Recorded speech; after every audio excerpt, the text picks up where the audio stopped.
Hello, I'm Justin Garrity. I lead product here at ChartHop. And today I wanted to walk you through a new update that's coming to ChartHop regarding the datasheet. We're going to release the new datasheet on December 15th. We really hope you enjoy this update. It has been beta tested over this past year with over 90 customers, and their feedback has been invaluable. We really appreciate everyone that put time into it and let us know how they think about these new capabilities we're adding. For all of those that are new to the new datasheet, I wanted to walk through some of these capabilities for you today so you get orientated to what it will be able to do when you first start using it on December 15th. So let's look at the new data sheet here. So the first thing you'll notice is it looks very similar to the current data sheet. So right away, it's not going to jar you or alert you to something radically different. It's very familiar. But you'll notice some subtle changes. One is we have row numbers now for each row within the data sheet. Simple change, but really handy when you're referring to a specific line of data. Maybe you're talking to somebody else, maybe referring to it in your mind and you need to get back to it. But just a nice way to kind of remember which row you're referring to when looking at the data sheet. Another one is the ability to essentially roll over columns. And you see here that as I roll over each of these columns, that it not only gives me information about what's information in that column, but if it can aggregate the data, it will. And it'll give me a summary that is a nice handy little view into how that data is aggregating. So for instance, in this case, headcount by engineer or by department as it goes down. So by engineering, operations, revenue, marketing. And that should help you as you just try to get assessment of some of this information. Really handy. Another is that the new way to add columns is I just click on this new add column button. And right here, I can just add a field. And you'll see that all my fields are available here. I have quite a few in this account. But what the field I'm looking for is tenure. And you'll see that as I type that, it will kind of shorten the list down to those that just match that text that I typed in. And what I'm looking for is tenure and job. And not only do I see the name of the field, I also see the code that it uses if I'm going to write any CQL or refer to it with a filter. So I'm going to pick tenure and job. And as soon as I do, it refreshes and shows me this new data. It also sums up the data at the bottom with any metric that I choose, or I could change it to be an average or a min or a max. When I go back up to this, you can see that just like before, I'm looking at the details about this field. I can see tenure job with a capital J is the CQL code for it if I'm going to write a formula or filter. And then I see that this is org public and also that this is a built-in calculation, as well as giving me a description of that field. Now, tenure and job is nice. It's based on months. I'd rather see it in terms of years because that's the way I personally think, not in terms of months. So I'm going to create my own calculated column. Now, this is a new functionality we've added to the data sheet. Where just like in a spreadsheet, you can write a formula. In the data sheet, you do it by adding a calculated column. That means it's going to use the same formula across all the rows below. So a little different than a spreadsheet, but really handy. And this allows me to write in custom CQL code here that I don't have to go build a calculated field and then try it and then go edit it away from the data sheet. I can do that work right here in the data sheet. So I'm going to write in tenure job and then divide by 12 just so I can see what this is going to be in terms of years. And I can give this a new title. And now I'm going to add this new column. And now I'm able to see tenure and job and tenure and years instead. Now, since I don't need tenure and job anymore, visibly, I can now go and hide that column. And now I just am left with tenure and years. So a really great way to essentially write a formula right in line in the data sheet. Now, if I really like this formula, I'm like, this is pretty handy. I wish I had this all the time. I can now save that as a smart calculation field if I wanted to. So I could click this and then save that.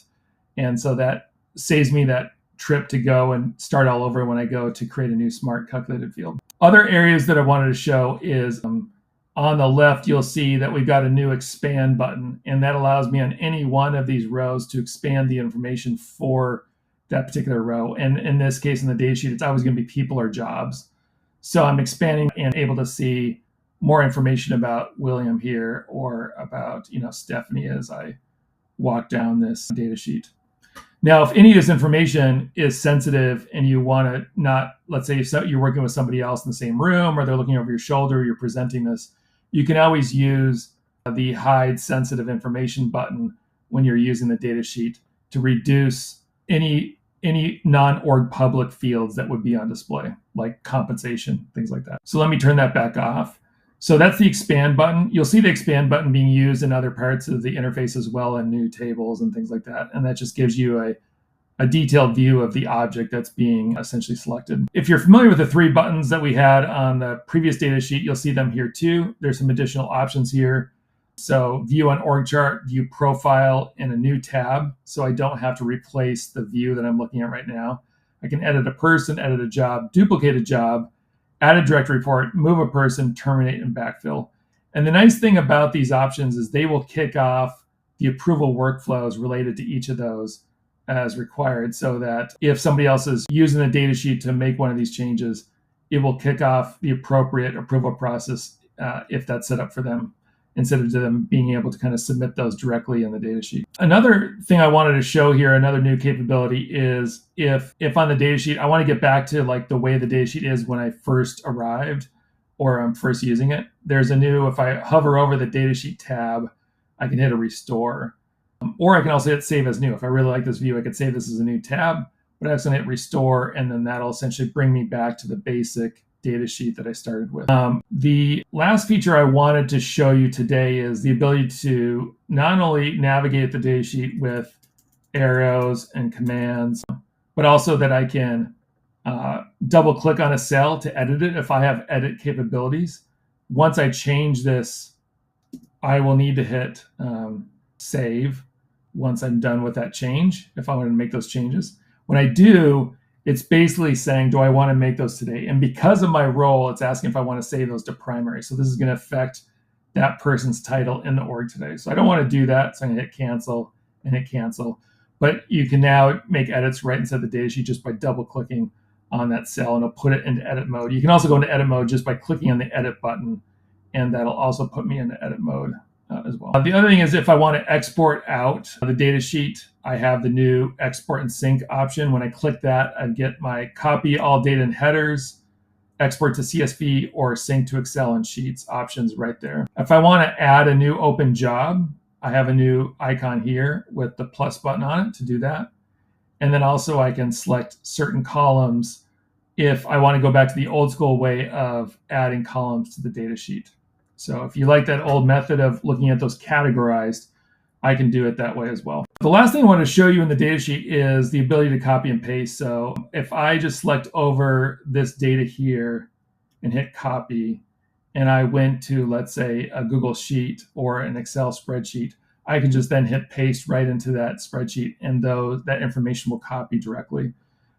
I can also do it the other way around. If I had some data I need to copy into ChartHop, into a data sheet, I can also paste that information right into the data sheet in edit mode. So those are the key features of the new data sheet. It loads faster. It has all these new capabilities, including the ability to add a calculated column, quickly add new columns with just the plus button, the nice aggregate overview, the ability to edit just by double clicking and going to edit mode, as well as copy and paste functionality, as well as the other things that I shared today. I hope that you really enjoy the new data sheet. We hope that it will bring you lots of new productivity gains and also give you new capabilities that you just didn't have access to before.